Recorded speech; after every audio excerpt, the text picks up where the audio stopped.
Alhamdulillah. Wassalatu wassalamu ala rasulullah ma ba'd.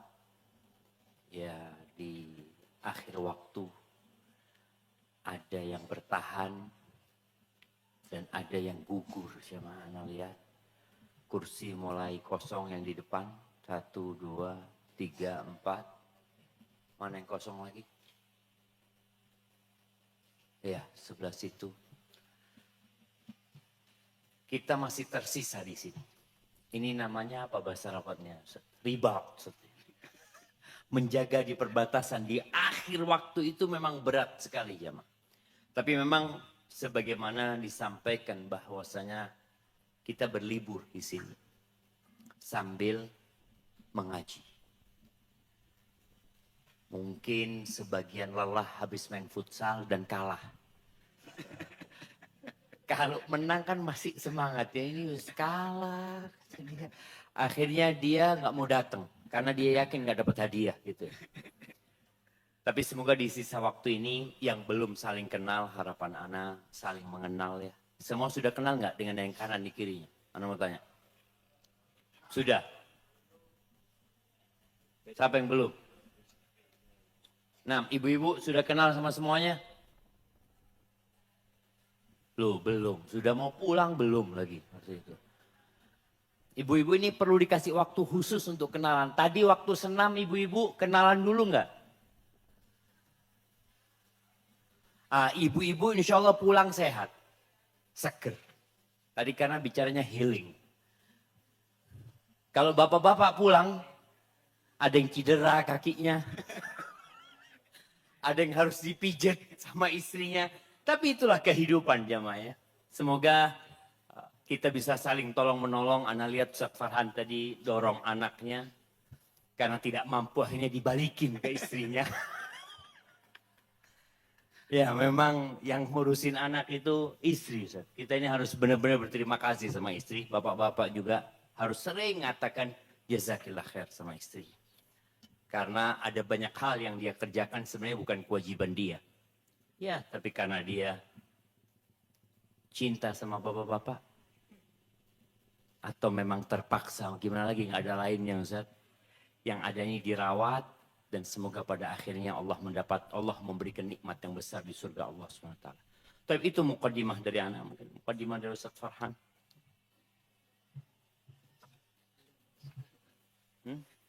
Ayah muqaddimah. Ya, khalas, harus nasma al-asila. Baik. Bismillahirrahmanirrahim. Assalamualaikum warahmatullahi wabarakatuh. Alhamdulillah wassalatu wassalamu ala Rasulillah wa ala alihi wa sahbihi wa sallama tasliman katsira. Amma ba'd. Falhamdulillah ikhwani al-kiram wa akhwati al-karimat yang ana cintai dan muliakan rahimani Allah wa iyyakum wa baraka fikum. Di sesi kajian terakhir kita pada hari ini dari program Doroh Keluarga Sakinah. Sebelum kita masuk ke sesi tanya jawab yang insya Allah pertanyaan-pertanyaan jamaah akan anda bacakan dan dijawab oleh guru kita Ustaz Syafiq Reza Basalamah insya Allah ta'ala hafizahullah wa ra'ah min kulli su'in wa makruh. Sebelum kita masuk ke sesi tanya jawab berikutnya, sebagai penutup ya Ustaz Imam, ana ingin menyampaikan sebuah hadis Nabi sallallahu alaihi wasallam sebagai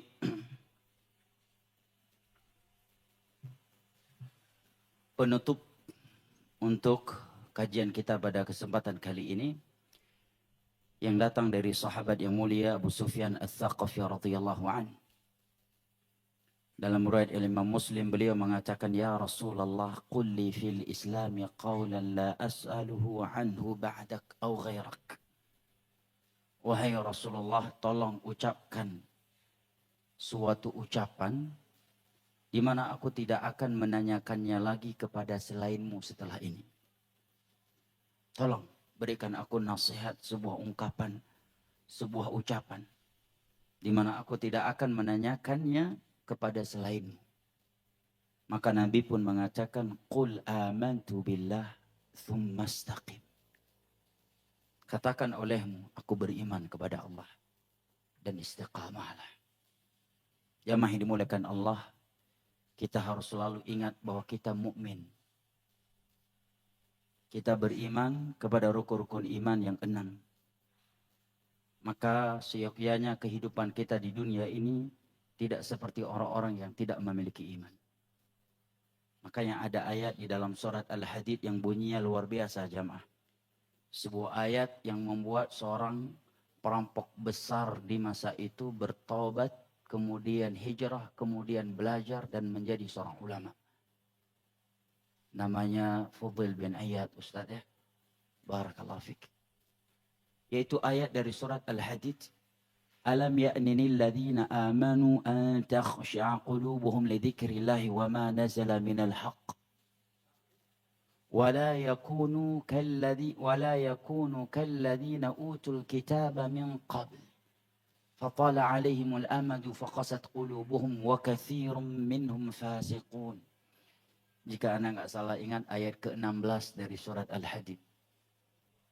Allah mengatakan, bukankah sudah saatnya bagi mereka yang beriman untuk tunduk mengingat Allah, tunduk kepada kebenaran yang telah turun kepada mereka. Kemudian perhatikan bahasa Allah berikutnya. Mereka yang beriman itu tidak pantas gaya hidupnya, pola pikirnya seperti orang-orang yang telah diturunkan Alkitab, Yahudi dan Nasara. Ini bahasa cukup keras sebenarnya jamaah. Bayangkan jamaah, kalau ada orang yang datang berkata kepada kita, akhi, antum itu mukmin, hidup di dunia ini karena antum mukmin, jangan kayak Yahudi Nasrani antum. Gimana rasanya kalau ada yang mengingatkan kita demikian? Tetapi ini bahasa Al-Quran. Orang-orang yang beriman itu tidak pantas seperti ahlul kitab, Yahudi dan Nasara. Semakin panjang umur mereka, bertambah umur mereka, semakin banyak kesempatan tobat yang Allah berikan kepada mereka, justru semakin keras hati mereka. Tanyakan kepada diri kita jamaah yang dimuliakan Allah, semakin lama kita mengaji, apakah semakin dekat kita dengan Allah atau justru semakin jauh? Semakin lama kita hijrah, apakah semakin disiplin sholat tahajud kita atau justru semakin jarang? Semakin lama kita mengaji, apakah semakin sering kita menangis di hadapan Allah atau justru tangisan terakhir kita di hadapan Allah adalah di awal-awal kita ngaji di tahun pertama? Nah, ini bahasa yang luar biasa dari Al-Quran. Wa katsirun minhum fasiqun, dan banyak dari mereka adalah orang-orang yang fasik. Maka Nabi SAW berpesan kepada sahabat yang meminta kepada beliau untuk mengucapkan sebuah ucapan yang tidak akan beliau tanyakan lagi kepada selain beliau. Nabi mengatakan, katakan, aku itu beriman. Setiap kali syaitan mengajak kita untuk berbuat maksiat, katakan jamaah, aku beriman, kematian itu ada. Aku takut bermaksiat seandainya aku mati dan aku sedang bermaksiat. Sementara Nabi SAW bersabda, innamal a'malu bil khawatim. Amalan itu dengan penutup. Hadis riwayat Al-Imam Al-Bukhari dari Sahal bin Sa'ad As-Sa'idi radhiyallahu anhu. Setiap kali syaitan mengajak kita untuk bermaksiat, maka katakan kepada diri kita, kamu itu orang beriman. Ingat hadis Nabimu yang berbunyi, yub'atsu kullu 'abdin 'ala ma mata 'alaih. Setiap hamba itu akan dibangkitkan sesuai dengan kondisi matinya. Setiap ada ajakan untuk meninggalkan perintah-perintah Allah dan melanggar larangan-larangannya, katakan kepada diri kita, aku beriman adanya kematian. Aku beriman alam barzah itu benar adanya. Aku beriman hari kiamat itu benar adanya. Aku beriman padang mahsyar itu benar adanya.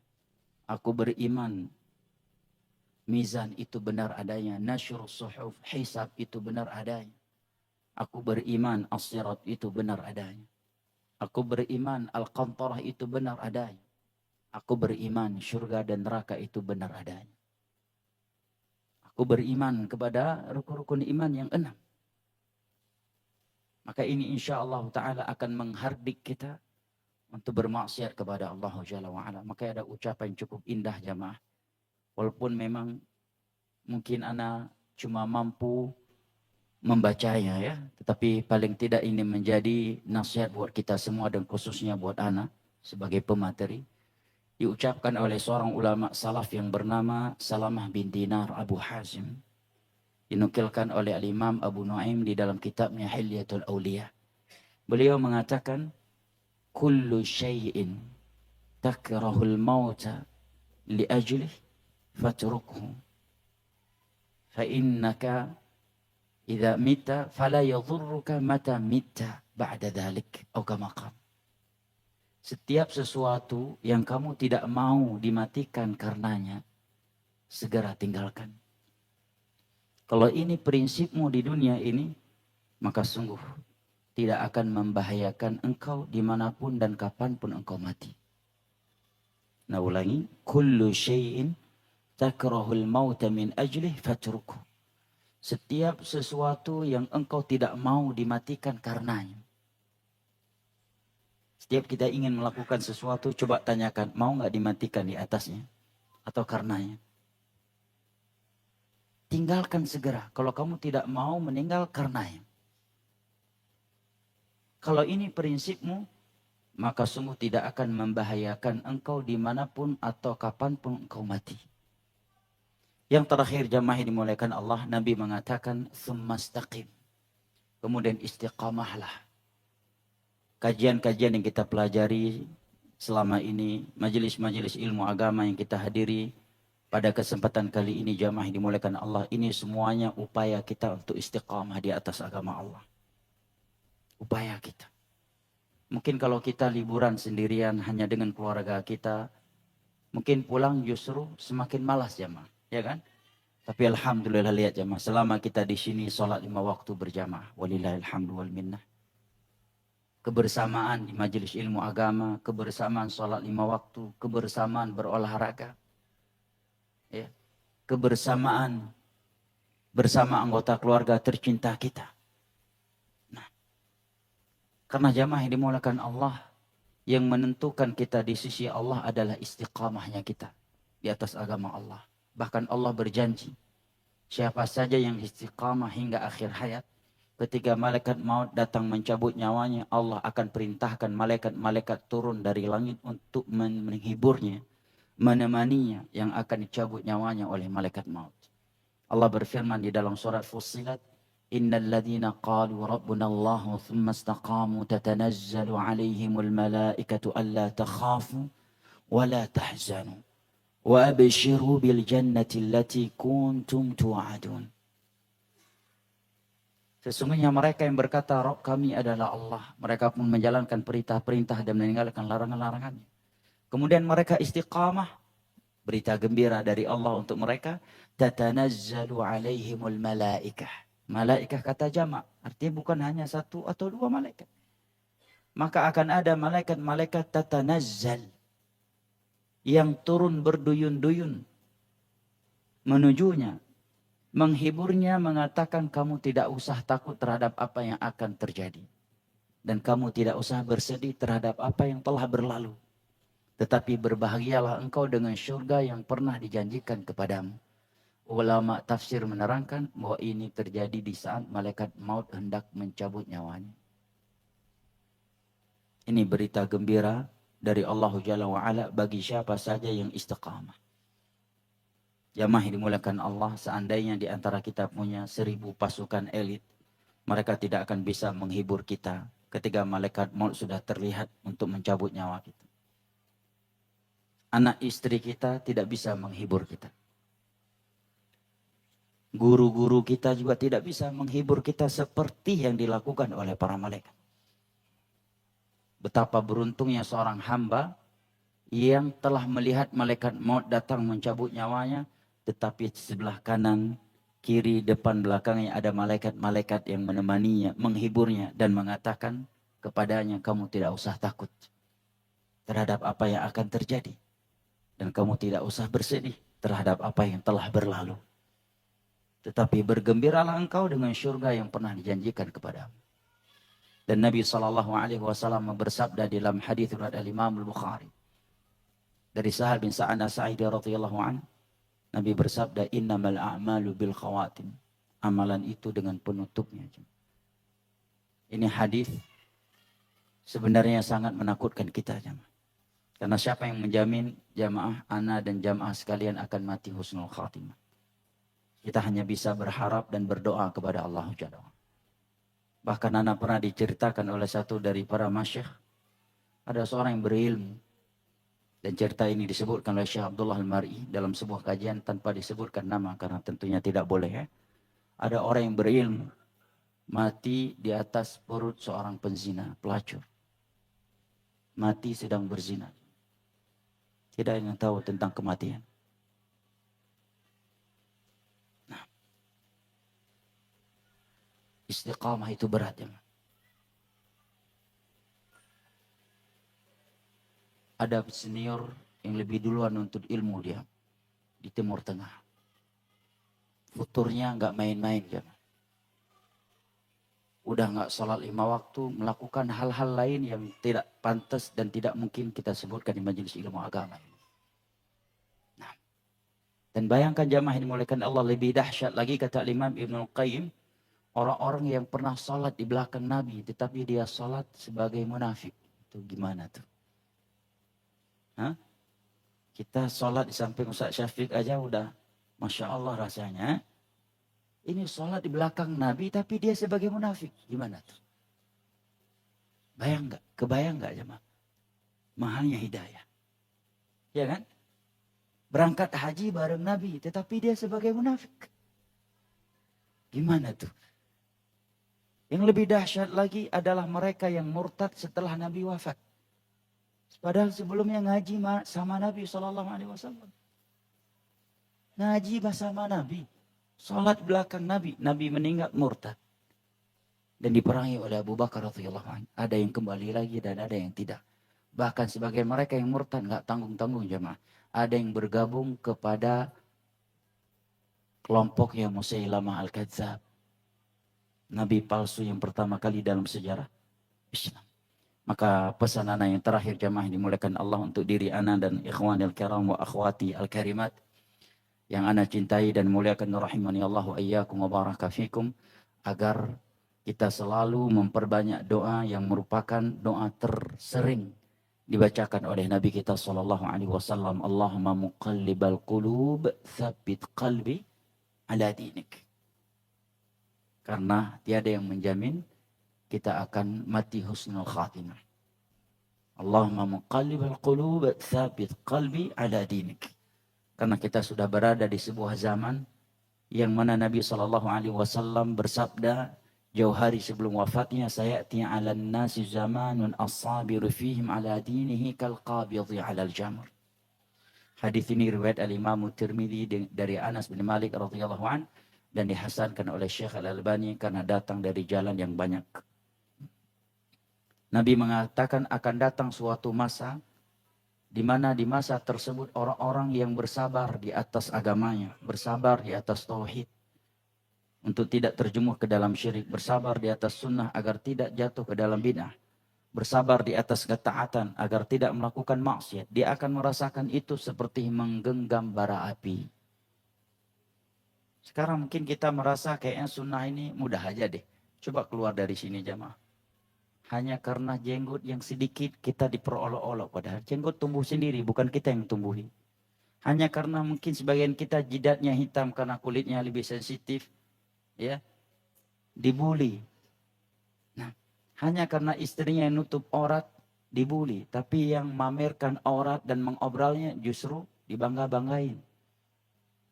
Nah, bahkan di beberapa tempat jamaah hanya karena tidak mau ikut serta ke dalam ritual syirik dan bid'ah, dia disidang oleh masyarakatnya.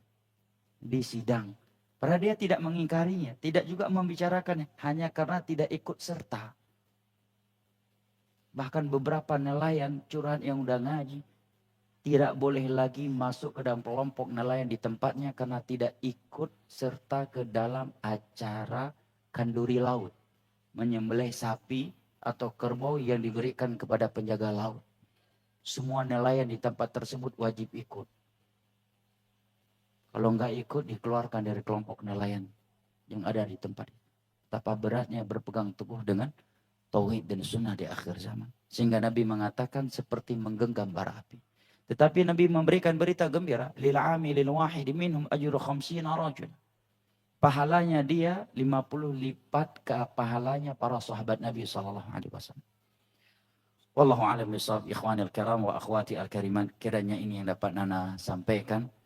Dan setelah bersyukur kepada Allah, Ana berterima kasih kepada segenap jamaah dan khususnya para panitia yang telah menjadi sebab kita dapat bertemu, berkumpul di taman-taman syurga yang seperti ini.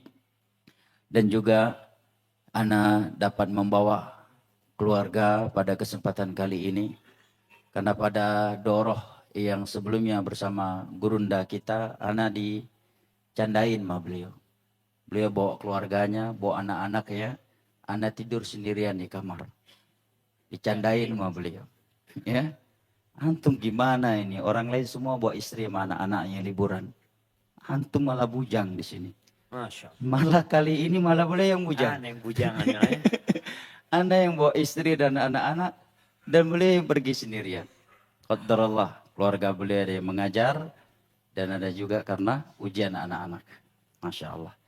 Dan semoga Allah Jalla wa'ala jamaah yang dimuliakan Allah kembali mempertemukan dan mengumpulkan kita di majelis-majelis ilmu agama yang berikutnya dengan iman dan amal saleh yang lebih sempurna di dalam syurganya pada hari kiamat kala ma'an nabiyyin was-siddiqin wasyuhada'i was-salihin wa hasuna ulaika rafiqa. Kepada panitia yang sudah menerima pertanyaan boleh diserahkan ke ana untuk ana bacakan dan dijawab oleh Al-Ustaz Syafiq insyaallah. Barakallahu fikum. Antum yang baca di sana. Bagi-bagi kita. Ini ada, iya Ustaz, ada untuk Ustaz Farhan, ada Oh, untuk sudah ada, Ustaz. Sudah ada. Aman, Ustaz. Insyaallah. Baik, bismillah. Terima kasih Ustaz Farhan atas mukadimah dan juga nasihatnya. Pertanyaan pertama insya Allah untuk Ustaz Syafiq. Bismillah. Ana minta nasihat Ustaz. Sebagai suami, apakah Ana sudah termasuk suami yang memberi nafkah kepada istri? Jika selama ini Ana hanya membantu usaha yang dijalankan istri sebelum hijrah, sebelum hijrah, Ana bekerja di suatu perusahaan, tetapi Ana terpaksa meninggalkan pekerjaan Ana untuk hijrah. Terus dia membantu Istrinya Istrinya. saja. Nggih, betul. Jemaah rahimakumullah. Sebelum kita lahir, rizki kita sudah dicatat. Abdullah bin Mas'ud radhiyallahu taala anhu termasuk sahabat yang nggak berada. Istrinya bekerja. Istrinya menenun, hasil tenunnya dijual, dan itu digunakan untuk makan keluarga. Akhirnya istrinya ini suatu hari menghadiri kajian Rasul Sallallahu Alaihi Wasallam. Nabi menyampaikan kepada para wanita, tasaddaqna walau min huliyikunna. Kata Nabi SAW, kalian bersodakahlah walaupun dari perhiasan kalian. Dimotivasi bersedekah, apalagi kebanyakan wanita itu di neraka. Akhirnya perempuan ini datang ke suaminya. Abdullah bin Mas'ud, dia mengatakan kayaknya aku nggak bisa bantuin engkau lagi. Aku kepingin sedekah. Nabi nyuruh sedekah. Kata Abdullah bin Mas'ud, nggak ada masalah. Gitu. Allah tidak akan melantarkan kita ya, iman jamaah. Tapi coba engkau tanya kepada Rasul Sallallahu Alaihi Wasallam.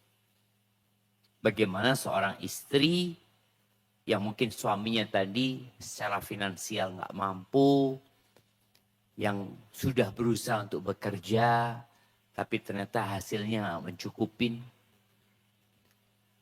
Akhirnya datanglah istrinya ini ke rumah Nabi alaihi salatu wassalam. Ternyata subhanallah, di pintu rumah Nabi SAW juga ada perempuan Ansar. Yang masalahnya sama dia. Masalahnya sama. Masalahnya apa? Suaminya nggak mampu. Bukan suaminya males ya, enggak, suaminya nggak mampu. Akhirnya datang Bilal bin Rabah. Tanyakan, Bilal kata dia, kami malu nih. Tanyakan tentang masalah ini. Dan jangan kasih tahu kalau yang tanya itu aku. Namanya ini Zainab, istri Abdullah bin Mas'ud. Akhirnya Bilal masuk menanyakan kepada Nabi SAW. Nabi tanya, siapa yang tanya? Gimana sekarang? Qal Zainab. Ayu Zayanib. Zainab yang mana?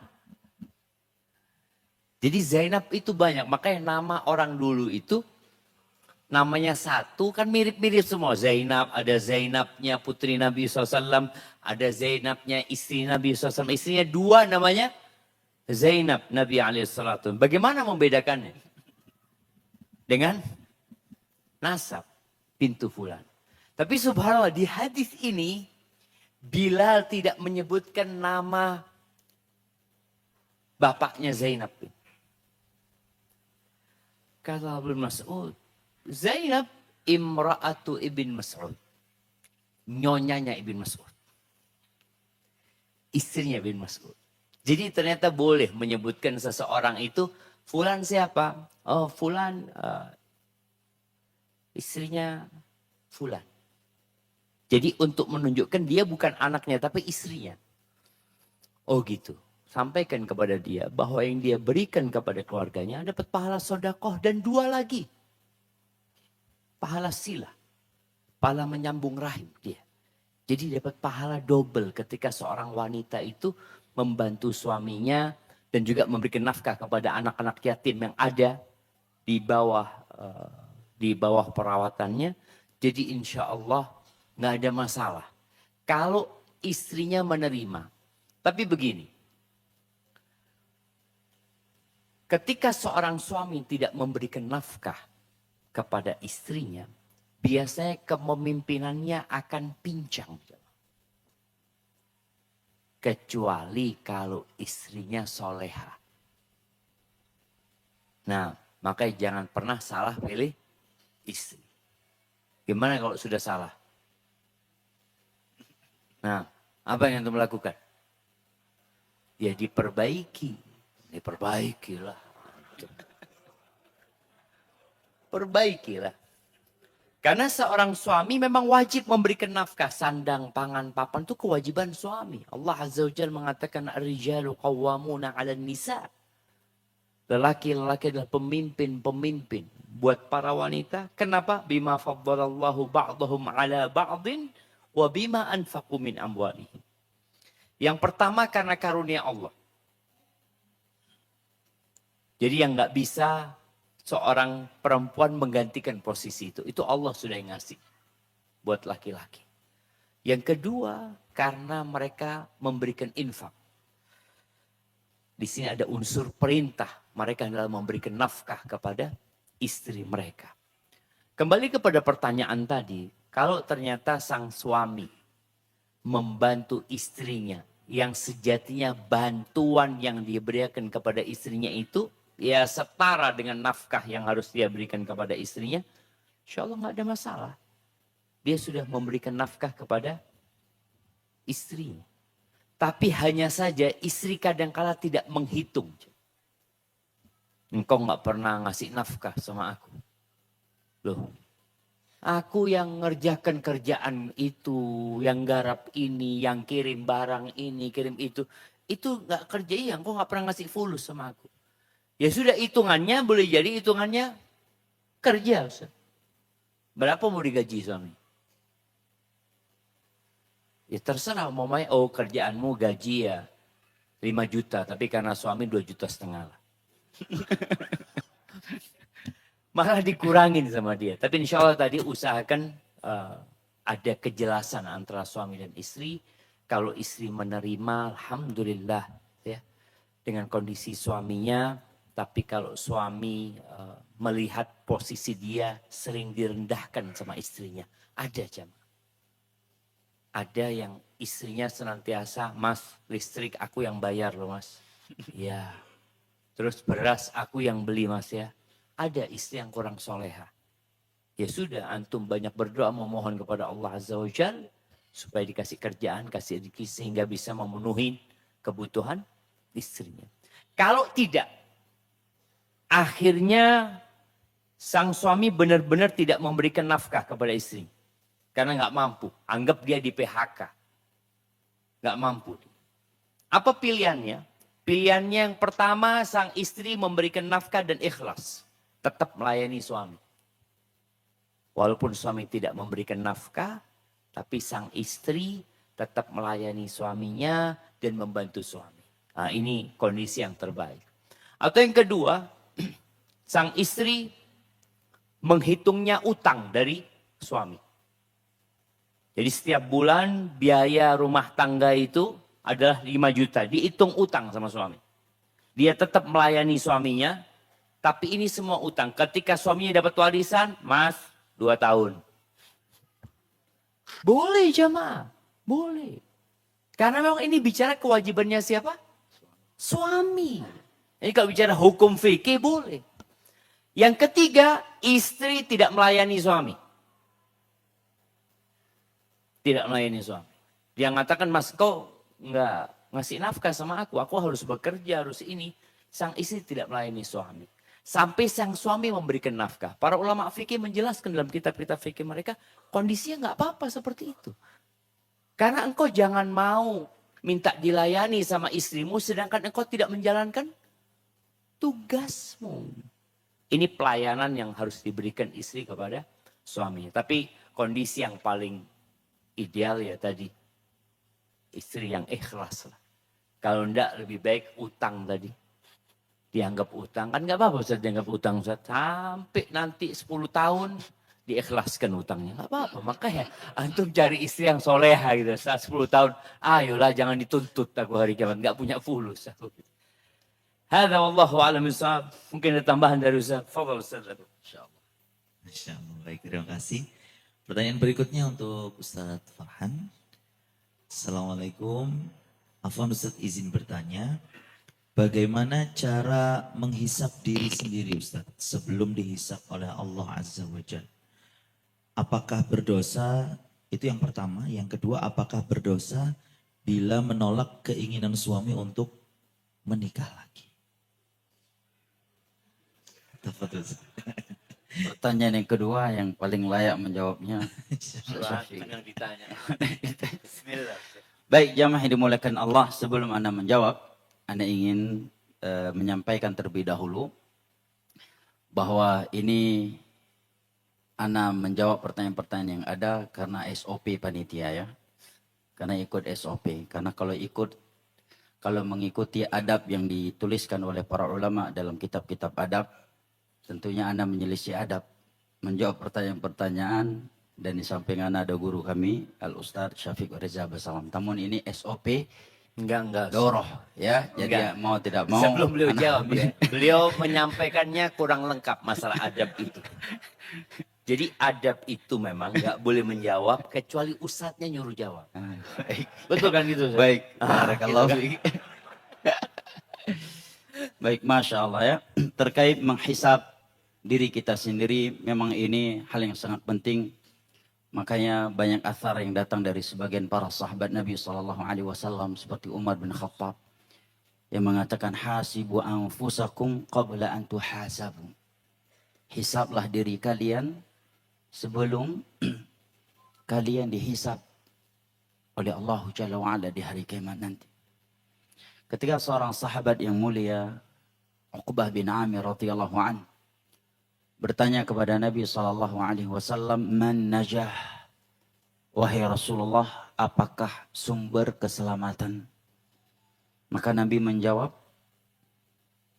kuffa alaika hadha, wal yasa'ka baituk, wabaki ala khati'atik. Sisi pendalilannya adalah yang terakhir. Apakah sumber keselamatan itu wahai Rasulullah? Tanya sebagian sahabatnya. Maka Nabi menjawab, jaga olehmu yang satu ini, lisanmu. Nah, Kan lisan bisa mengucapkan kalimat-kalimat kufur, kalimat-kalimat bid'iyah, kalimat-kalimat maksiat. Yang kedua, Nabi mengatakan waliyasa'ka baituk. Nah, ini nasihat penting buat kita kaum laki-laki ya. Nabi mengatakan hendaknya rumahmu itu terasa luas olehmu. Artinya kamu bertahan di rumah. Karena ada orang punya sifat tidak bertahan di rumah jamaah. Mungkin banyak faktor karena istrinya yang judes ya. Atau kayak yang lain-lainnya. Atau tetapi memang ada sebagian lelaki punya sifat nggak betah di rumah. Ini kurang bagus ya, Ma. Nah, kalau kita melihat Nabi kita Shallallahu Alaihi Wasallam dan para sahabatnya, mereka tidaklah keluar dari rumah mereka kecuali untuk kepentingan duniawiyah atau kepentingan ukhrawiyah yang bermanfaat buat diri mereka dan orang lain. Yang terakhir dan ini menjadi sisi pendalilan untuk pertanyaan di atas. Nabi mengatakan wabaki ala khati'atik. Dan tangisilah dosa-dosamu atau menangislah atas dosa-dosa yang telah engkau lakukan. Padahal jamaah yang dimuliakan Allah ketika Nabi mengatakan menangislah engkau atas dosa-dosa yang telah engkau lakukan. Siapakah di hadapan beliau saat itu? Apakah orang-orang yang seperti kita jamaah yang berlumuran dosa? Di hadapan beliau saat itu Abu Bakar, Umar, Uthman, Ali, atau para sahabat beliau lainnya radhiyallahu anhum yang sudah dipuji oleh Al-Quran dan dijamin masuk syurga. Bahkan sebagian mereka namanya sudah disebut sebagai penduduk syurga di hadapan mereka. Kepada mereka Nabi mengatakan wabaki ala khati'atik. Dan menangislah engkau atas dosa-dosa yang telah engkau lakukan. Ini beliau utarakan kepada mereka yang sebagian nama mereka sudah disebut sebagai penduduk syurga. Sebagian mereka sudah ditunjuk batang hidungnya oleh Nabi sebagai penduduk syurga. Kepada mereka Nabi mengutarakan sabdanya, wabaki ala khati'atik. Dan menangislah engkau atas dosa-dosamu. Padahal kalau kita membaca biografi para sahabat Nabi, mungkin kita akan bertanya, yang mana ya dosa mereka? Kok nggak dapat deh dosa yang mereka lakukan? Seakan seperti itu. Walaupun tentunya tidak ada yang suci dari yang namanya dosa kan. Maka jamaah dimuliakan Allah, apabila kepada mereka para sahabat radhiyallahu anhum Nabi utarakan sabda yang seperti itu, lalu bagaimana dengan kita? Disebutkan oleh Imam Ibnu Qayyim dalam kitabnya Ad-Da' wa Dawa beberapa athar dari sebagian para sahabat dan para salaf yang menunjukkan betapa mereka menghisap diri mereka sebelum meninggal dunia. Suatu ketika Abu Bakar radhiyallahu anhu melihat seekor burung yang hinggap di sebuah ranting pohon. Beliau pun mengatakan dengan makna, betapa beruntungnya engkau wahai seekor burung. Seandainya engkau ditangkap, disembelih, kemudian mati, selesai. Sedangkan aku akan ada hisab. Akan ada hisab. Terancam dengan neraka atau dijanjikan dengan syurga. Uthman bin Affan radhiyallahu anhu ketika melewati kuburan atau datang ke pemakaman, beliau menangis sejadi-jadinya hatta tabulla lihiyatu. Ini di antara cara mereka menghisap diri mereka. Beliau menangis sehingga jenggot beliau basah dengan air mata. Para tabi'in atau para sahabat yang hadir saat itu mengatakan, wahai Uthman, kami tidak melihat engkau menangis seperti ini ketika disebutkan surga dan neraka kepadamu. Maka beliau menjawab, yang membuat aku menangis seperti ini adalah sabda Nabi SAW yang pernah aku dengar. Beliau bersabda, inna hadhil qubur awwalu manazil al-akhirah. Kuburan ini adalah jenjang akhirat yang pertama. Barang siapa yang selamat di alam barzah, maka dia akan lebih selamat setelah alam barzah. Setiap kali mereka melihat kuburan, langsung mereka menghisap diri mereka. Juga jamaah yang dimuliakan Allah, dalam riwayat Al-Imam Al-Bukhari dan Muslim dari Anas bin Malik radhiyallahu anhu. Suatu ketika Nabi SAW terlihat tersenyum, dan tak lama kemudian beliau terlihat menangis. Kemudian beliau mengatakan, aku tidak melihat kebaikan seperti yang aku lihat hari ini. Dan aku tidak melihat kejelekan seperti yang aku lihat hari ini. Karena telah diperlihatkan kepada beliau syurga dan neraka. Kemudian Nabi SAW bersabda kepada para sahabatnya. Ingat jemaah, kepada para sahabatnya. Di hadapan beliau saat itu bukan para pemabuk. Bukan para penzina. Bukan para koruptor. Bukan para peminum khamar. Bukan pemakan riba. Bukan orang-orang yang tidak pernah sholat tahajud. Kecuali di bulan Ramadan. Kepada mereka Nabi mengatakan, "Lau ta'lamuna ma a'lam, la dhahiktum qalilan wa la bakaitum katsira." Wahai para sahabatku, seandainya kalian tahu apa yang aku tahu tentang keagungan Allah alam barzah, hari kiamat, surga dan neraka, niscaya kalian akan sedikit tertawa dan banyak menangis. Padahal kalau kita buka biografi para sahabat Nabi, hampir tidak kita dapatkan mereka tertawa riang seperti kita. Sampai terbahak-bahak seperti kita. Atau banyak tertawa seperti kita.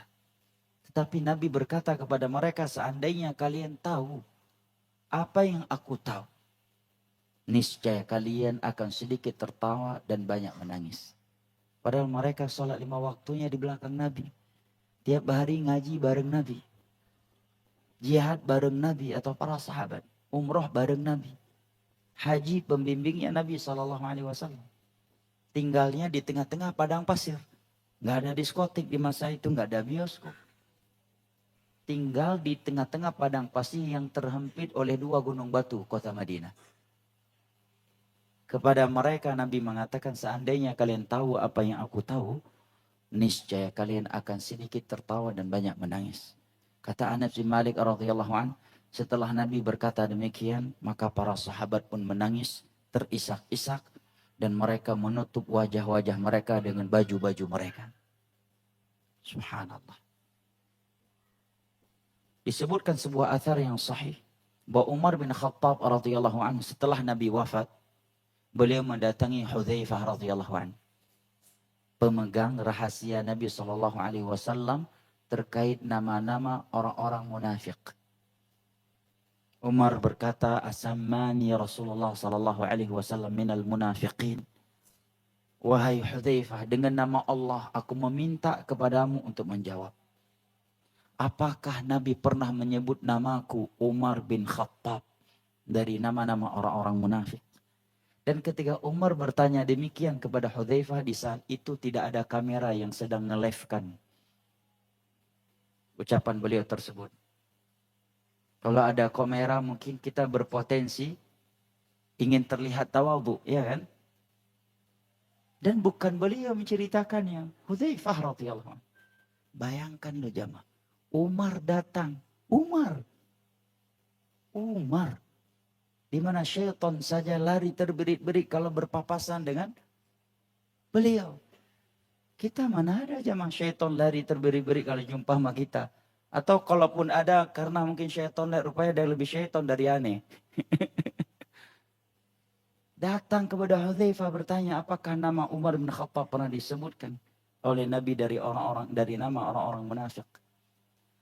Dan kalau kita buka sejarah atau biografi Umar bin Khattab dan menjelang wafatnya beliau, setelah beliau ditusuk oleh Abu Lu'lu' al-Majusi dan beliau sedang memimpin mengimami salat subuh, kemudian berlumuran darah, di antara kalimat terakhir yang keluar dari mulut beliau sebelum meninggal dunia adalah wailul li illam yaghfirillahu li, sungguh celakanya aku jika Allah belum mengampuni dosa-dosaku. Gimana tuh? Pada beliau mati ditusuk oleh budak Yahudi dan sedang mengimami salat. Mungkin kalau kita, alhamdulillah, gua ditusuk hampir mati dan ana sedang salat. Insyaallah ana husnul khatimah, kalian gak usah ragu. Pada beliau ditusuk sedang mengimami salat subuh. Manusia terbaik di atas permukaan bumi setelah para nabi dan para rasul dan setelah Abu Bakar. Beliau mengatakan, bahkan dalam sebuah riwayat disebutkan beliau letakkan keningnya ke tanah. Sungguh celaka diriku jika Allah belum mengampuni dosa-dosaku. bagaimana mereka menghisap diri-diri mereka. Teriwayatkan juga dari Abu Hurairah radhiyallahu anhu. Menjelang wafatnya beliau baka bukaan syadida. Beliau menangis sejadi-jadi. Murid-muridnya terheran-heran. Karena Abu Hurairah sahabat Nabi yang paling banyak meriwayatkan hadis Nabi untuk umat Islam. Berulang kali di masa Nabi beliau mengikat perutnya dengan batu karena kelaparan yang beliau rasakan demi menuntut ilmu. Ketika ditanya, "Wama yubki kaya Abu Hurairah?" Apa yang membuat engkau menangis seperti ini wahai Abu Hurairah? Sungguh jawaban beliau yang berikut ini jamaah mematahkan sayap-sayap kesombongan dan ujub kita. Dan mudah-mudahan kita semua baper dan tersinggung dengan jawaban beliau berikut ini. Beliau menjawab, qillatuz zad wa tulut tariq. Sungguh tamparan keras buat kita semua. Yang membuat aku menangis seperti ini adalah sedikitnya bekal amal soleh yang telah aku kumpulkan. Sementara perjalanan setelah ini masih teramat panjang. Sekelas Abu Hurairah menganggap bekal amal soleh yang dia miliki masih sedikit. Allahu Akbar. Dan yang terakhir jamaah dimuliakan Allah, ana tutup dengan dua asar. Yang pertama dari Al-Imam Ibnu Abi Mulaikah yang telah kita simak dari guru kita pada kajian sebelumnya, di mana beliau mengatakan, aku telah menemui 30 para sahabat Nabi SAW. Semua mereka mengkhawatirkan akan kemunafikan di dalam hati. Yang kedua ucapan Hasan Al-Basri yang mengatakan, ma khafahu illa mu'min wa ma aminahu illa munafiq. Tiada yang khawatir dari kemunafikan kecuali mukmin sejati. Dan tiada yang merasa aman dari kemunafikan kecuali seorang munafik. Adapun pertanyaan yang kedua, anak takutnya cuma bisa teori jemaah. Ini Ya. teori yang ditanya ini teori. Iya. Apakah berdosa seorang istri apabila dia menolak suaminya poligami? Ini mimba bil mudzakarah jamaah ya. Insyaallah akan diluruskan jika anak keliru oleh guru kita. Wallahu a'lam bishawab. Seorang wanita dia tidak terlarang di dalam Islam jika menolak untuk dipoligami, bukan menolak hukum Allah poligami. Dia tidak berdosa jika tidak mau dipoligami. Maka di dalam kitab-kitab fikih ketika mereka membahas syurutun fin nikah, bukan syurutun nikah. Syurutun fin nikah. Syarat-syarat pernikahan yang dibuat oleh kedua mempelai atau salah satu dari mereka dan tidak bertentangan dengan hukum Allah. Bahwasanya boleh seorang wanita ketika akad nikah mengatakan saya mau nikah dengan syarat saya tidak dipoligami.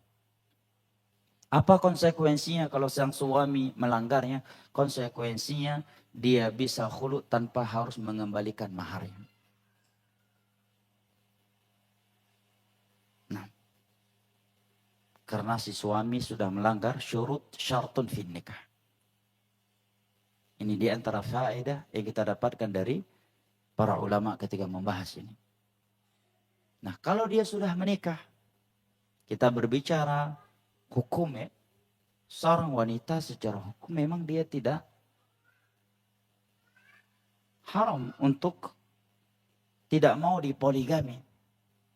Nah, kalau dia tidak mau dipoligami tidak masalah. Akan tetapi apabila dia melihat suaminya ini mampu poligami dan dia tahu jika tidak diperbolehkan poligami, suaminya jatuh ke dalam perbuatan yang haram. Sementara suaminya tidak bisa meninggalkan dia dan anak-anaknya, maka tentunya seorang istri yang soleh tidak akan melarang suaminya melakukan. Karena secara logika nih, ibu-ibu pasti agak panas sedikit kupingnya. Ya, kecuali ibu-ibu yang sudah Allah lapangkan dadanya. Ya. Karena secara logika jamaah, lelaki yang minta izin kepada istrinya untuk poligami ini laki-laki yang baik jamaah. Benar. Karena secara syar'i dia nggak harus minta izin. Makanya ada orang memberikan kaedah, Allah alam benar atau tidak kaedahnya. Lebih baik minta maaf dari minta izin Ustaz katanya. Benar nggak tuh Ustaz? Nah, secara syar'i dia tidak harus minta izin ke istrinya. Tidak harus ada ridho selama dia mampu adil. Dan bayangkan jamaah yang dimuliakan Allah, apabila seorang istri mengizinkan suaminya poligami, dan sebab poligami yang dilakukan oleh sang suami bertambah anaknya sehingga bertambah jumlah kaum muslimin, suaminya terselamatkan dari perbuatan zina, hatinya menjadi lebih bersih, dia akan mendapatkan pahala jariah yang luar biasa jamaah. Dan Allah pasti akan membalas kebaikannya tersebut. Lihat Sarah, ketika sudah nenek-nenek tua beliau, Nabi Ibrahim juga sudah kakek-kakek tua. Dan beliau melihat suaminya sangat menginginkan seorang anak. Sementara beliau sudah tua. Maka beliau dengan rela, dengan hati yang ikhlas, menikahkan suaminya dengan Hajar, pembantu beliau yang merupakan hadiah dari raja yang pernah ingin mencoba memperkosa beliau, namun Allah menjaganya. Maka menikahlah Ibrahim alaihissalam dengan Hajar. Siapa yang nyuruh ibu-ibu? Istri beliau yang pertama. Siapa yang menyediakan istri kedua untuk Nabi Ibrahim, ibu-ibu? Kok nggak ada yang jawab ibu-ibu? Sarah, istri pertama beliau. Menikahlah Nabi Ibrahim dengan Hajar. Kemudian Allah anugerahkan seorang anak yang bernama Ismail. Seorang nabi, seorang rasul. Disebutkan dalam Israiliyat yang dinukilkan oleh Imam Ibnu Katsir, 13 tahun setelah lahirnya Ismail, Allah menganugerahkan Nabi Ishak, sumber para nabi dan para rasul Bani Israel. Semua nabi yang diutus kepada Bani Israel itu anak keturunannya Ishak. Ishak punya anak Yakub, ya, Yakub punya anak Yusuf dan yang lainnya. Dari Sarah yang sudah nenek-nenek tua, Allah bayar kontan. Sekarang pertanyaannya jamaah dimuliakan Allah dan khususnya pada ibu-ibu. Ana sebenarnya ada kitab di PDF bagus banget, ditulis oleh seorang syekhoh lagi. Tapi kalau yang menulisnya seorang ustadz, seorang syekh, ibu-ibu agak berat menerima. Ini seorang syekhoh menulis tentang apa alasanmu wahai saudariku menolak poligami. Atau semana itulah, ada PDF-nya. Tapi mungkin panitia nggak akan memilih kitab ini sebagai materi. Taib. Coba ibu-ibu jawab dengan hati sebagai seorang muslimah yang beriman kepada Allah, yang mengetahui nilai akhirat dan nilai dunia. Apa yang menjadi dasar ibu melarang suami ibu poligami? Kalau ekonominya memang lemah, itu betul, ya kan? Ekonominya mampu. Dari sisi yang lain juga mampu. Kira-kira apa alasan ibu-ibu menghalangi dan melarang suami ibu poligami, Bu? Alasannya Anda mau lihat, alasannya dunia atau akhirat? Karena cinta sama suami. Karena cinta, berarti karena dunia, Ustaz. Suaminya Ibu-ibu mau diajak sampai surga, Ustaz. Oh gitu. Masya Allah. Gimana ibu-ibu? Apa kira-kira alasan ibu? Ana bertanya kepada istri Ana sampai hari ini dia belum mampu menjawabnya. Benar. Alasannya pas di dunia. Ya kan? Tidak mau membagikan suaminya. Suami itu dunia atau akhirat? Dunia. Dunia akhirat. Nah, ini dari sisi nasihat. Dan nasihat anak apabila telah terjadi, maka bersikaplah dengan ilmu, wahai muslimah. Jangan bersikap dengan perasaan. Jangan bersikap dengan emosi. Jangan bersikap di atas pandangan-pandangan kaum wanita di luar rumah anti. Bersikaplah dengan ilmu agama. Belum tentu jika anti mengambil suatu tindakan, suatu keputusan untuk memisahkan diri, nanti akan lebih bahagia hidupnya. Belum tentu. Sebagian wanita tergesa-gesa mengambil sikap. Benar. Pernah Anda melihat kasus beberapa ikhwah. Dia tergesa-gesa minta cerai. Enggak lama setelah itu dia nikah lagi juga. Dan juga sebagai istri kedua. Oleh orang lain. Enggak lama setelah itu pisah lagi. Terbengkalai. Padahal jamaah yang dimuliakan Allah. Poligami adalah hukum Allah Jalla wa'ala. Jika suami yang mampu ya, bertakwa kepada Allah dan mau minta izin berarti luar biasa. Karena suami ini kalau dia nakal, dia nggak perlu poligami kan. Kalau dia nggak takut sama Allah, apalagi di zaman sekarang. Zina itu bukan sesuatu yang sulit untuk dilakukan. Zina itu bukan sesuatu yang membutuhkan uang yang banyak. Bahkan perzinaan bisa dilakukan oleh anak-anak SD, anak-anak SMP dengan gratis. Na'udzubillah hari ini. Tatkala ada seorang suami mau poligami, minta izin sama istri ya. Ini suami luar biasa aja. Rata-rata nggak minta izin, Bu. Nah, rata-rata itu minta maaf, bukan minta izin. Kalau suami ibu minta izin, luar biasa. Bersikaplah dengan ilmu. Apabila telah terjadi. Wallahu ta'ala alam bisawab wal ilmu indallah. InsyaAllah. Kalau ada yang salah mau diluruskan, Ustaz. Enggak ada yang salah, Ustaz. Tapi memang ada satu hal ya yang perlu direnungkan bersama. Kemarin sudah disinggung juga. Poligami itu boleh apa enggak? Boleh apa enggak ibu-ibu? Boleh kan? Alhamdulillah. Ya Boleh. sudah selesai. Nah, lanjut. Cik. Baik. Bismillah. Berikutnya kembali pertanyaan untuk Ustadz Syafiq. Izin bertanya Ustadz. Jika seseorang, pertanyaan pertama. Jika seseorang terlambat bangun sehingga tidak mendapatkan waktu untuk sholat tahajud. Bolehkah kita sholat witir setelah selesai azan subuh? Lalu sholat qobliyah subuh dan langsung sholat subuh. Ba'da iqamah. 2. Jika punya anak lebih dari 1, di antara ketiga anak ini ada yang agak susah untuk dinasehati meskipun orang tua sudah berusaha secara maksimal untuk menasehatinya dalam kurung masalah agama terutama tentang syariat Islam. Apakah anak tersebut menjadi penghalang orang tua untuk masuk surga ya Ustadz? Mohon pencerahan dari Ustadz. Masya Allah, barakallahu fiqh. Untuk pertanyaan pertama ya, Rasul Sallallahu Alaihi Wasallam itu kalau beliau nggak bisa sholat tahajud, maka beliau gantikan di waktu duha dengan jumlah genap. Jadi waktu witir itu berakhir dengan masuknya waktu subuh. Jadi sudah qadha, dia bukan melaksanakan sholat witir di waktunya.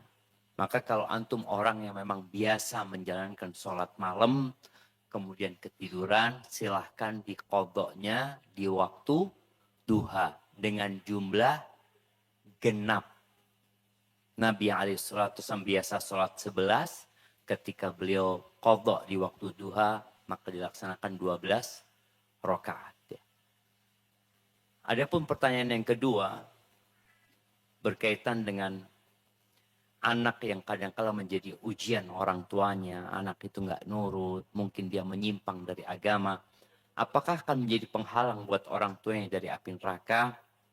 Ahibati fillah, kullukum ra'in wa kullukum mas'ulun an ra'iyatih. Kata Nabi SAW, kalian semua adalah pemimpin dan setiap kalian akan dimintain pertanggungjawaban atas apa yang dia pimpin.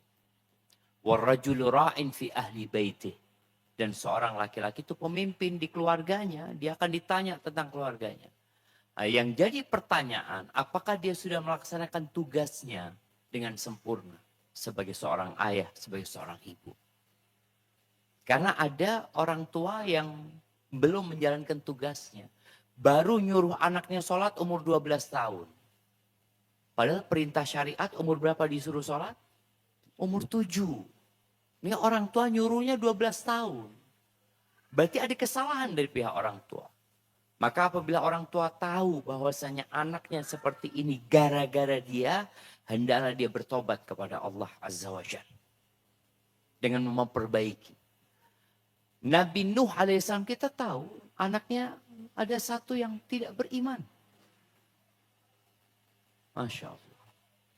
Kenapa ada yang mau? Iya, intinya ketika orang tua sudah menjalankan tugasnya dengan baik dan benar, selesai. Tapi nanti akan ada hisab. Akan ada mizan, akan ditimbang. Apakah benar dia sudah menjalankan tugasnya. Orang tua tidak menanggung dosa anaknya. Enggak, dosanya anak ya sendiri. Tapi orang tua menanggung dosa dia karena tidak bertanggung jawab dengan anak-anak. Dia punya kewajiban untuk mendidik anak-anaknya dengan baik dan benar. Maka orang tua tadi yang punya anak seperti itu, jangan pernah berhenti berdoa. Boleh jadi anak itu ada berkahnya buat antum. Apa berkahnya? Antum selalu berdoa memohon kepada Allah Azza wa Jalla. Dan tentunya berbeda. Yang punya anak soleh dengan punya anak yang nggak soleh. Padahal sudah dididik dengan baik dan benar. Ini ujiannya lebih berat yang punya anak nggak soleh. Maka tetap bersabar dan berharap pahala kepada Allah Azza wa Jalla. Hadza wallahu a'lam bissawab. Baik, terima kasih Ustaz, Masya Allah. Baik, pertanyaan berikutnya. Kembali untuk Ustaz Farhan insya Allah. Bismillah. Ustaz, jika ada seorang janda berusia 60 tahun, 60 tahun ke atas, umroh tanpa mahram. Tetapi dalam rombongan tersebut banyak sahabat, teman-teman sekajian yang sekufu Ustaz. Apakah diperbolehkan? Jika dananya ngepres hanya untuk dirinya sendiri saja yang bisa berangkat. Baik, bismillahirrahmanirrahim. Terkait safar, larangan safar tanpa mahram, di dalam beberapa hadis Nabi itu umum ya, tidak hanya untuk umroh, haji ataukah yang lainnya. Ini yang harus diluruskan terlebih dahulu, karena bunyi hadis seorang wanita yang beriman kepada Allah dan hari akhir tidak akan safar kecuali bersama mahram. Karena ada sebagian wanita, dia nggak mau pergi haji dan umroh karena alasan tidak punya mahram. Tetapi dia keluar negeri bolak-balik tanpa mahram. Ke Singapura, Surabaya, Jakarta, ya, ke Kalimantan dan sebagainya. Pada itu juga safar. Yang kedua, barakallahu fikum. Hukum asal tidak boleh seseorang safar tanpa mahram. Kecuali karena kondisi darurat atau hajah al-masah. Nah. Kemudian terkait safar seorang wanita untuk haji atau umrah tanpa mahram, sebagian ulama berpendapat tetap tidak boleh. Walaupun dengan alasan di atas. Karena keumuman larangan. Bahkan mereka berdalil, pernah ada seorang sahabat Nabi SAW berkata kepada Nabi, "Inni uktutibtu fi ghazwah." Wahai Rasulullah, namaku sudah disebut sebagai mujahidin yang harus berangkat jihad. Berarti hukumnya sudah fardhu ain kan? Sementara istriku pergi haji. Maka Nabi SAW mengatakan, pergi dan susuli istrimu. Temani dia berangkat haji. Jihad yang udah fardhu ain beliau batalkan. Nah, walaupun sebagian ulama menjawab iya, tapi Nabi nggak mengatakan suruh pulang istrimu. Ya. Bukan istri yang disuruh pulang. Ini pendapat yang pertama. Pendapat yang kedua mengatakan apabila keberangkatan hajinya tersebut atau umrohnya tersebut benar-benar bersama rombongan yang benar-benar menjaganya. Benar-benar menjaganya. Di mana dia di sana tidak ada aktivitas selain hotel, masjid, hotel, masjid, hotel, masjid. Maka sebagian ulama ada yang luas dalam hal ini. Sebagian mereka ada yang berdalil dengan athar bahwa Umar bin Khattab radhiyallahu an di masa khilafahnya pernah membawa ibunda-ibunda kita berangkat haji. Aisyah radhiyallahu anha, dan haji bagi Aisyah tentunya hukumnya sunnah di masa itu karena beliau telah melakukannya yang pertama kali bersama Nabi sallallahu alaihi wasallam. Tapi sebagian ulama yang lainnya menjawab, emangnya ada orang seperti Umar hari ini? Ya, dan para sahabat. Namun secara hukum demikian. Maka nasihat bagi wanita, tapi terkadang dilema juga jemaah. Sebagian wanita, kalau nggak diterima oleh sebagian travel yang programnya sesuai dengan sunnah insya Allah, dia akan tetap berangkat dengan travel lain yang mungkin penuh dengan ritual-ritual syirik, bid'ah dan maksiat. Al-muhim nasihatnya jemaah yang dimuliakan Allah, seandainya seorang wanita tetap berangkat umrah dengan syarat-syarat di atas, mudah-mudahan Allah mengampuni dosanya, dan nasihatnya dia tidak melakukan selain aktivitas ibadah. Jangan ikut-ikutan jalan-jalan ke Taif atau ke Al-Ula, ya kan? Padahal dia udah berangkat tanpa mahram, fokus dengan ibadah. Nah, dan semoga Allah Jalla wa'ala mengampuni dosa-dosanya. Dan yang terakhir, sebagian akhwat ana lihat terkadang menggibahi sebagian akhwat lain yang pergi umroh dan haji tanpa mahram. Sementara dia berangkat kajian di malam hari naik ojek online. Walaupun jaraknya memang bukan safar. Berangkat menjelang maghrib, pulang ba'da isya naik ojek online. Berkhalwat dengan seorang laki-laki yang bukan mahram. Potensi dia menjadi korban kezaliman, korban pelecehan lebih besar daripada potensi terjadinya kezaliman pada akhwat yang berangkat umroh dengan kelompok tadi. Dan maqasid syariat, tujuan sebab syariat melarang wanita safar tanpa mahram itu adalah agar dia tidak menjadi korban pelecehan, korban kezaliman dan sumber fitnah.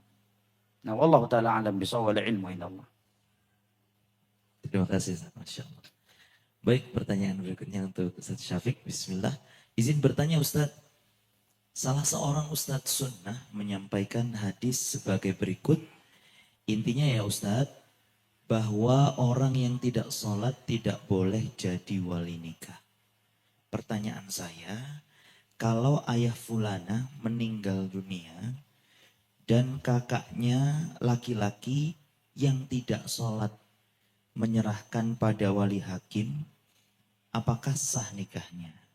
Bagaimana status anak-anaknya jika tidak sah pernikahan tersebut? Barakallahu fiik ya.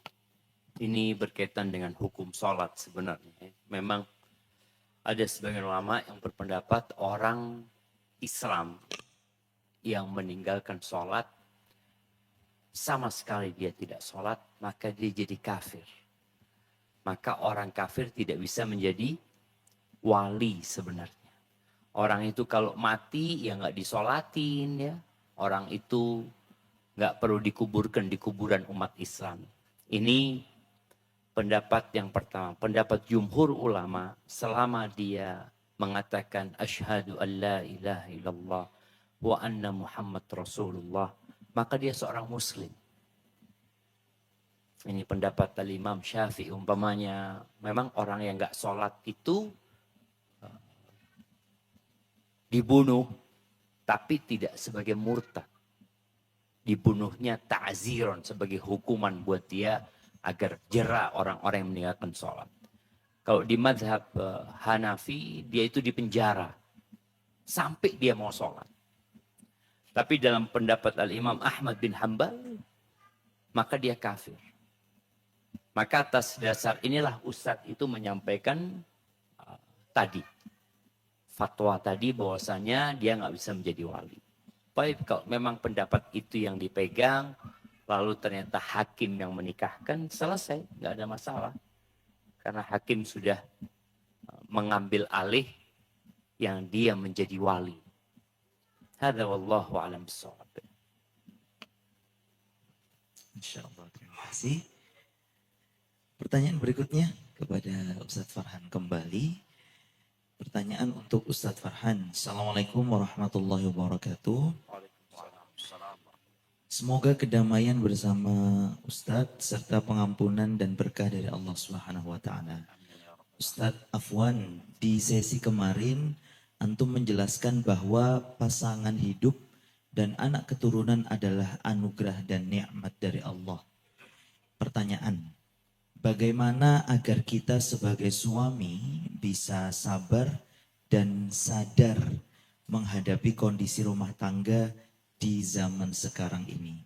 Maksudnya, sabar jika mendengarkan omelan istri yang terjadi karena sengaja atau tidak sengaja, dan sadar jika kita sebagai suami tidak sanggup dan juga tidak cukup berani untuk menikah lagi. Ustaz Farhan, monggo. Baik, barakallahu fik. Yang pertama, Taib. Kayak ini mewakili banyak orang ya. Yang pertama adalah dengan berdoa dan mohon kepada Allah. Karena sabar itu adalah ibadah. Dan kita tidak mampu melakukan ibadah apapun tanpa pertolongan dari Allah. Yang kedua, mengingat keutamaan sabar itu sendiri. Karena kata seorang ulama salaf yang bernama Abu Marthad, "Man 'alima fadhailal a'mal hanat 'alaihi fi jami'il ahwal." Sebutkan di dalam kitab Az-Zuhd Imam Ahmad. Barang siapa yang telah mengetahui keutamaan suatu amalan, maka dia akan mudah melakukannya. Maka hadirkan ke dalam hati kita keutamaan sabar. Begitu melihat istri, ya ngomel, tingkah anak-anak, memang banyak ingat wabasyiris sabirin, ya kan? Innallah ma'as sabirin, ya. Innama yuwaffas sabiruna ajruhum bighairi hisab. Pahala untuk orang-orang yang bersabar itu tanpa batas, ya. Bahwa surga kuncinya adalah sabar. Ini yang kedua. Yang ketiga, hendaknya kita banyak melihat kepada orang-orang yang jauh di bawah kita. Kita semua pernah mendengar hadis Nabi yang berbunyi, melihatlah kepada orang yang di bawah kalian. Dan jangan sekali-kali kalian melihat kepada orang yang di atas kalian agar kalian tidak merendahkan nikmat yang telah Allah berikan kepada kalian.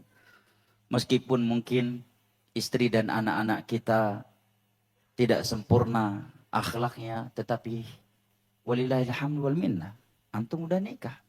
Di luar sana ada laki-laki yang mungkin lebih sempurna dunia dan agamanya daripada antum, tetapi sampai hari ini belum menikah. Atau udah nikah tapi belum kunjung punya anak. Atau sebagian mereka udah nikah, udah punya istri, udah punya anak, tetapi dunia dan agama istri dan anaknya tidak lebih baik daripada istri dan anak-anak antum.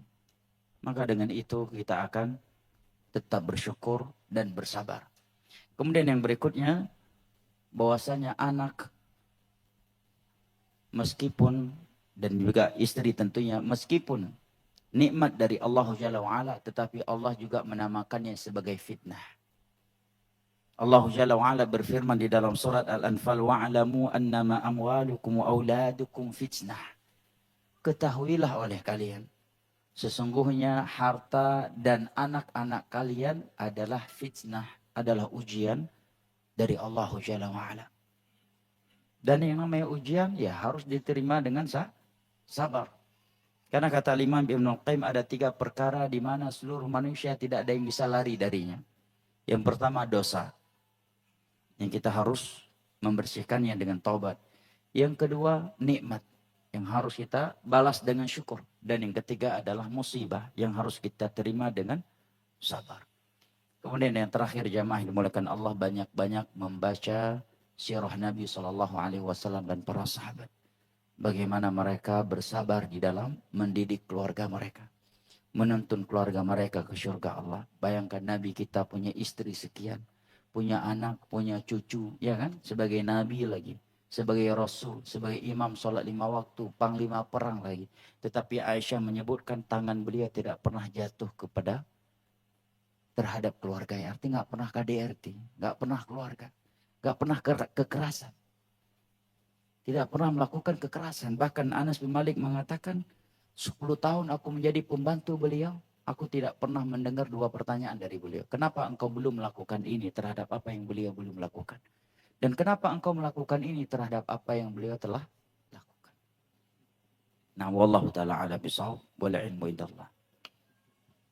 Insyaallah, terima kasih. Pertanyaan berikutnya untuk Ustadz Syafiq. Bismillah. Ustadz izin bertanya, bagaimana cara mengukur ridho suami kepada istrinya? Bukankah itu amalan hati? Karena sebagai istri kami kadang merasa apa yang sudah kami lakukan sudah baik, sudah mengorbankan hati, waktu dan tenaga, namun ada saja hal yang tidak menyenangkannya. Gimana jamaah nih bapak-bapak ini? Iya. Ibu-ibu ya, kalau bicara seakan-akan sudah melakukan segalanya kepada suaminya. Ini kan klaim sepihak. Ya. Makanya ketika seorang wanita datang kepada Nabi SAW, ya, bibinya Imran bin Husain, ketika dia ditanya sama Rasul SAW, "Adatu zawjin anti?" Engkau punya suami?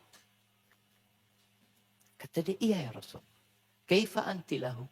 Nabi tanya, gimana sikapmu kepada dia? Kebanyakan wanita jawabnya kan normatif aja. Dia ngatakan, ya aku tidak pernah menyia-nyiakan dia lah ya Rasulullah, kecuali aku nggak mampu. Ini kebanyakan wanita merasa sudah melaksanakan tugas. Sudah memberikan hak-hak suaminya. Sudah menghargai suaminya. Sudah menghormati suaminya. Sudah taat sama suaminya. Cuma na'udzubillah Ustaz. Suami anak ini memang nggak pernah pandai bersyukur dia Ustaz. Dia seperti itu. Apa kata Nabi SAW kepada wanita ini? Unduri aina anti minhu. Lihat, perhatikan sikapmu kepada dia. Innama huwa jannatuki au naruki.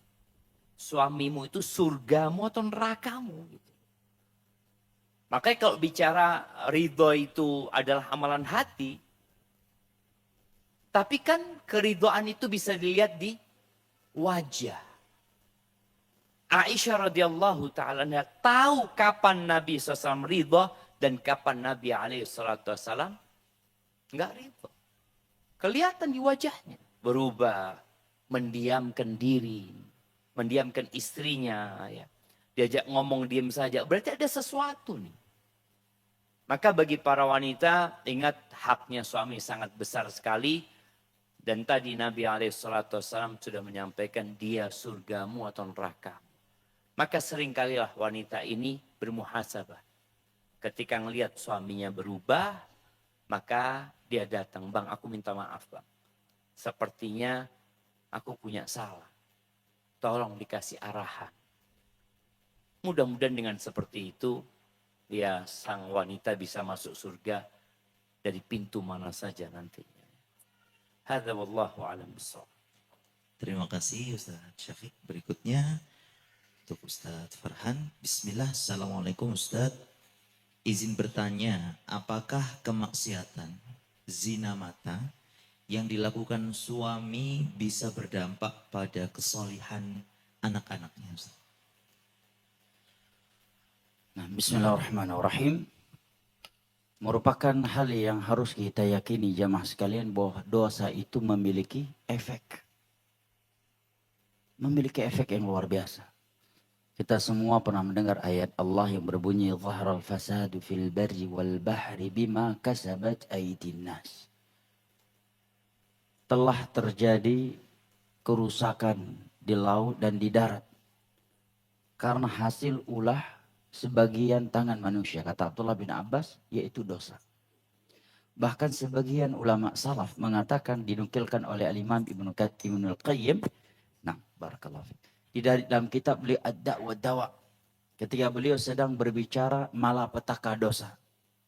Sebagian ulama salaf dahulu mengatakan, tidaklah aku melakukan dosa di luar rumah kecuali ketika aku pulang aku melihat efek dari dosaku tersebut pada sikap istri, sikap anak, bahkan kepada tunggangan yang aku miliki. Subhanallah. Menunjukkan dosa memiliki efek yang luar biasa. Dan zina mata adalah maksiat. Akan tetapi kita walillahil hamdu wal minnah, sang pencipta kita, Rabb kita telah berfirman, inna rahmati sabaqat ghadabi. Rahmatku telah mendahului kemurkaanku. Allah Jalla wa'ala mengatakan di dalam surat Al-Furqan. Coba jamaah buka surat Al-Furqan di akhir-akhir surat. Ketika Allah berbicara tentang wa'ibadur rahman ya. Maka di sana ketika Allah menyebutkan mereka tidak berbuat syirik, tidak berbunuh, tidak berzina. Dan siapa yang melakukannya, dia akan mendapatkan adab yang sangat besar. Maka Allah katakan, illa man taba wa amana wa amila amalan salihah. Faulaika yubaddilullahu sayyiatihim hasanat. Kecuali mereka yang bertaubat, beriman dan memperbanyak amal saleh. Maka mereka adalah orang-orang yang Allah gantikan kejelekan mereka dengan kebaikan. Satu dari dua penafsiran ulama tafsir terhadap ayat ini adalah dosa-dosa yang mereka lakukan sebelum taubat.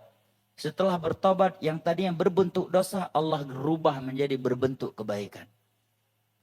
Ini satu dari dua penafsiran ulama tafsir terhadap ayat ini.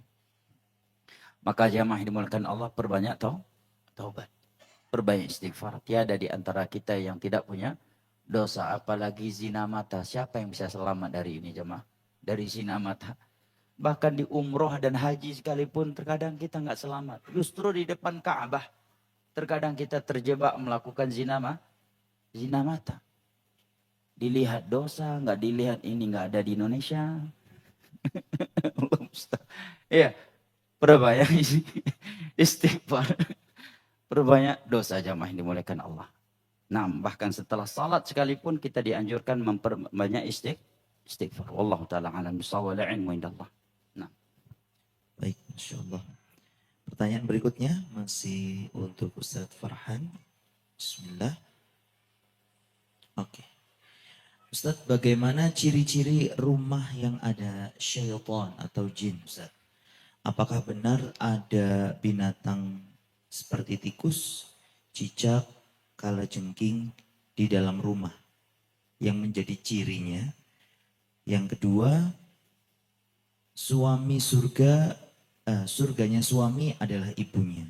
Surganya istri ada pada suaminya. Nah, jika bertengkar sama suami Ustaz dan dihina, harus diam sajakah?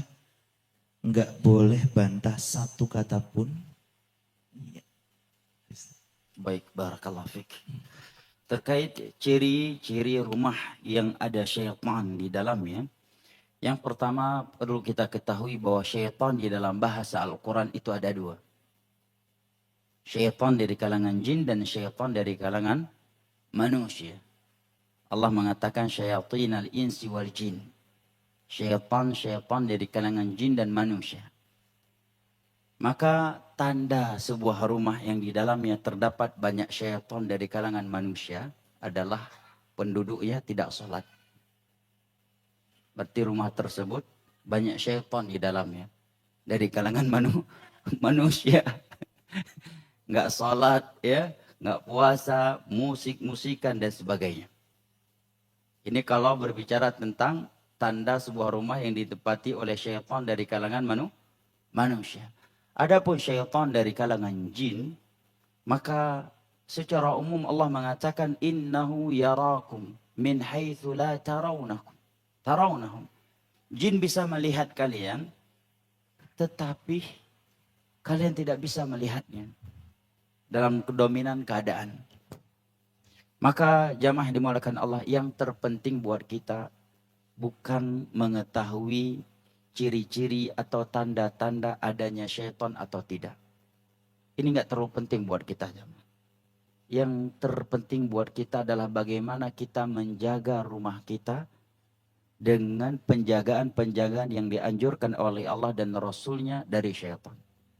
Karena syaitan itu lemah. Nabi menyebutkan apabila seseorang masuk ke dalam rumahnya, menutup pintunya dengan bismillah, maka syaitan akan berkata kepada syaitan yang lainnya, la mabita lakum wala asya. Tidak ada kesempatan untuk kita bermalam di rumah ini dan makan malam di dalamnya. Demikian juga Nabi SAW menyebutkan bahwa apabila seseorang menutup makanannya, bejana makanan dengan bismillah, maka syaitan tidak akan mampu membuka tutup sebuah bejana yang ditutup dengan bismillah. Kita juga pernah mendengar hadis Nabi menyebutkan syaitan lari dari sebuah rumah yang dibacakan di dalamnya surat Al-Baqarah. Nah, adapun ciri-ciri yang disebut di atas, kalajengking atau tikus, ya wallahu a'lam bishawab, sepengetahuan kami ini bukanlah ciri-cirinya ada syaitan di dalamnya. Yang udah pasti ini ciri rumah itu jorok dan kotor. Ini yang udah pasti ya. Karena berbicara tentang syaitan ini alam gaib. Kita harus punya dalil dari Al-Quran dan As-Sunnah. Maka yang terpenting adalah bagaimana kita memelihara diri kita dari gangguan syaitan. Wallahu a'lam bishawab, ilmu indallah. Terima kasih. Dan insya Allah satu pertanyaan ini merupakan pertanyaan terakhir Bapak Ibu sekalian karena menjelang closing dan mungkin persiapan check out. Jadi insya Allah pertanyaan terakhir untuk Ustadz Syafiq. Assalamualaikum warahmatullahi wabarakatuh. Ustadz izin bertanya. Cek. Wanita dinikahi karena 4 hal. Salah satunya adalah hartanya. Bagaimana nasihat buat para lelaki yang belum bekerja ataupun perempuan secara umum dalam menyikapi pernyataan Ustadz di sesi pertama kemarin, yaitu jika laki-laki menjadi mapan dia akan butuh perempuan, namun jika perempuan menjadi mapan dia tidak butuh laki-laki. Nah, jemaah rahimakumullah.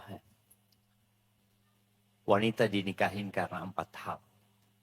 Jadi laki-laki itu ketika mencari wanita, ya dia berusaha untuk mencari wanita yang memiliki 4 perkara ini. Ya kalau enggak ya salah satu perkara yang ada di diri wanita tersebut, yang terpenting adalah masalah agamanya. Ya kalau pertanyaan wanita ketika dia berharta, ketika dia bekerja, ketika dia mapan, biasanya memang dia akan lupa dengan menikah. Ini bicara kondisi kebanyakan wanita ya. Biasanya dia nanti akan sampai satu umur baru sadar bahwa ternyata harta yang dia miliki tidak mendatangkan kebahagiaan. Sampai ada seorang dokter wanita ya. Dia sampai umur 40 tahun belum menikah. Dia baru sadar. Dia ingin semua hartanya, semua ijazah yang dia miliki ya, ingin dia serahkan kepada orang, dia cuma kepingin minta satu. Ada yang manggil dia ummi. Ada yang manggil dia ibu. Karena setiap wanita sebenarnya punya naluri keibuan. Namun terkadang ketika sibuk dengan harta, dia merasa sudah nggak butuh sama laki-laki. Dia nggak butuh dengan keluarga. Ini salah satu tipu daya dunia kepada wanita. Maka adalah para wanita ketika hendak mengejar karir yang terpenting bagi dia adalah menjadi seorang ibu. Sebenarnya itu karir. Bagaimana dia mendidik generasi masa depan yang akan senantiasa memberikan manfaat kepada ibunya walaupun ibunya meninggal dunia. Kita lihat ibunya Imam Bukhari. Siapa yang tahu sama namanya ibunya Imam Bukhari, anak kasih hadiah. Ana juga nggak tahu. Nggak dikenal ibunya. Tapi apa karir ibunya ini? Bisa melahirkan seorang anak seperti Imam Bukhari. Siapa yang kenal sama ibunya Imam Syafi'i? Ada yang tahu jemaah? Nggak ada yang tahu. Tapi apa yang telah diberikan ibunya Imam Syafi'i kepada umat Islam? Syafi'i. Maka tadi para wanita yang ketika dia berharta, kemudian dia sibuk mengejar karirnya untuk mendapatkan jabatan, kedudukan, promosi, macam-macam. Karena dia berasa nggak butuh sama laki-laki. Aku sudah punya gitu loh. Aku punya. Tapi suatu saat dia akan menyesal. Karena ada naluri di dalam dirinya yang tidak terpenuhi. Dengan harta yang dia miliki. Yang kadangkala akhirnya dia berpikir yang tidak-tidak nantinya. Hadza wallahu a'lam bissawab. Nah.